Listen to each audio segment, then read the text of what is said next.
और अब वक्त है समाचार प्लस की खास सीरीज बड़ी कश्मकश के सबसे बड़े किरदार का।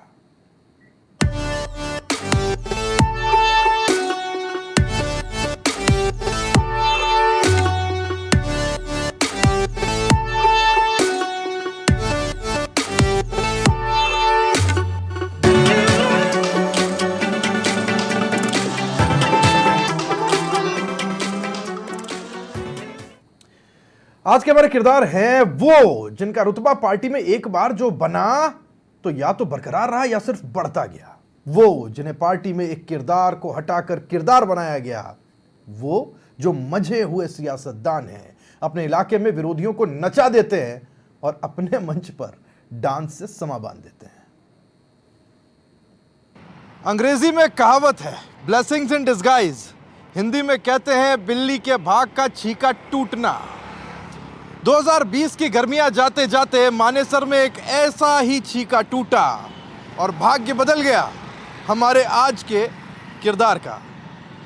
2020 की जुलाई में जब मानेसर में उठा तूफान जयपुर को घेर रहा था, तब तूफान अशोक गहलोत के मन में भी चल रहा होगा कि प्रदेश अध्यक्ष के पद पर किसको बिठाया जाए। कद और राजनीतिक कौशल शायद उस वक्त दूसरी वरीयता होगी।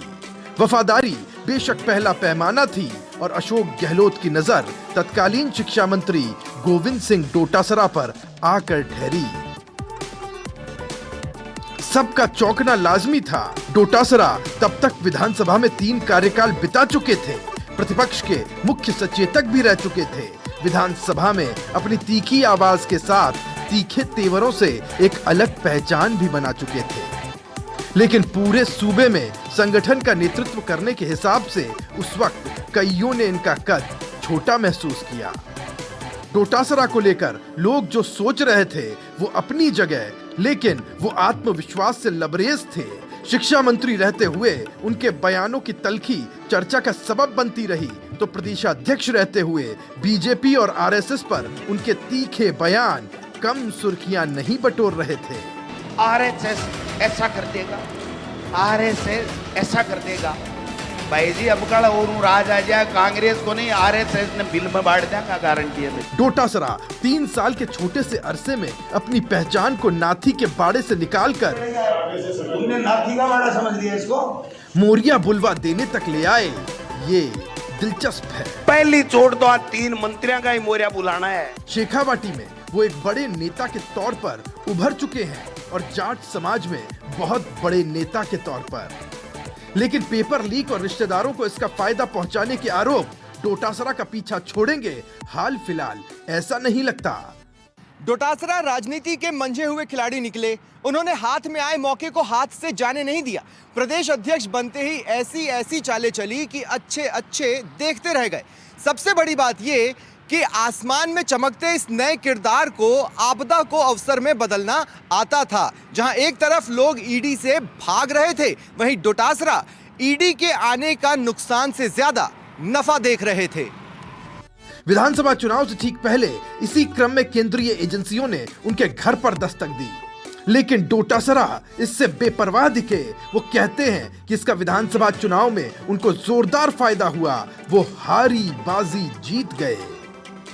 विश्लेषक शेखावाटी में डोटासरा की राजनीति को परंपरागत रूप से विरोध में रहती आई 2 जातियों के खिंचाव को सतह पर लाने वाली राजनीति के तौर पर भी देखते हैं, जिसको लेकर चूरू विधानसभा का परिणाम भी चर्चा में रहा। और अब लोकसभा चुनाव से पहले के वहां के फेरबदल की कहानी भी उसी खिंचाव के इर्द गिर्द घूमती बताते हैं। डोटासरा के प्रदेश अध्यक्ष बनने के बाद विधानसभा चुनाव में भले ही शिकस्त खाई हो, लेकिन लोकसभा चुनाव में पार्टी के पास खोने के लिए कुछ नहीं है।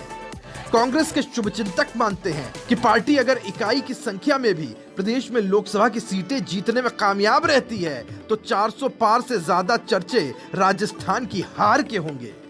शायद ऐसी ही कोई उम्मीद है जिसके चलते डोटासरा का मनमयूर चुनाव प्रचार के दौरान कई जगह नाचता दिख रहा है।